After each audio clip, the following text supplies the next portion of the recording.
സാറേ അവിടെ ആരുമില്ല. എവിടെ പോയി അറിയില്ല. ടീച്ചർ രാവിലെ പോയി. കുറച്ച് കഴിയുമ്പോ മോനും പോകുന്നുണ്ട്. ഓ സാറേ അവിടെ ഒരുപാട് സമയം ഒറ്റയ്ക്ക് നിൽക്കണ്ട സാറേ. അതെന്ത്? ആ വീട് അത്ര ശരിയല്ല സാർ. ചേച്ചി ആ വീടിനെ കുറിച്ച് എന്തോ പറഞ്ഞത്? അത് വേറൊന്നുമല്ല സാറേ, ആ വീടിന് എന്തൊക്കെയോ കുഴപ്പങ്ങളുണ്ട്. അവിടെ താമസിച്ചിട്ടുള്ള എല്ലാവർക്കും ഓരോ കുഴപ്പങ്ങൾ ഉണ്ടായിട്ടുണ്ട്. അത് അവരുടെ വീടല്ലേ? വാടകയ്ക്ക്. ഞങ്ങളൊന്നും അങ്ങോട്ട് പോവാറേയില്ല. എന്തു പറ്റി?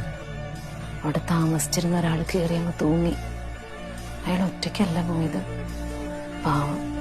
അയാളുടെ ഭാര്യയ്ക്കും കുഞ്ഞിനും വിഷം കൊടുത്ത് അവരും പോയി. പുള്ളി എന്തോ ഒരു പ്രശ്നത്തിലായി അല്ലേ സാർ? അവന്റെ പ്രശ്നമൊന്നും ഉണ്ടായിരുന്നില്ല. കുഴപ്പം മുഴുവൻ അവൾക്കായിരുന്നു, അവന്റെ ഭാര്യയ്ക്ക്. കല്യാണം കഴിഞ്ഞ് ആ വീട് വെച്ച് അവരങ്ങോട്ട് മാറി. ആ വീടിനെന്തോ പ്രശ്നമുണ്ടെന്ന് അവളാണ് ആദ്യം പറഞ്ഞത്.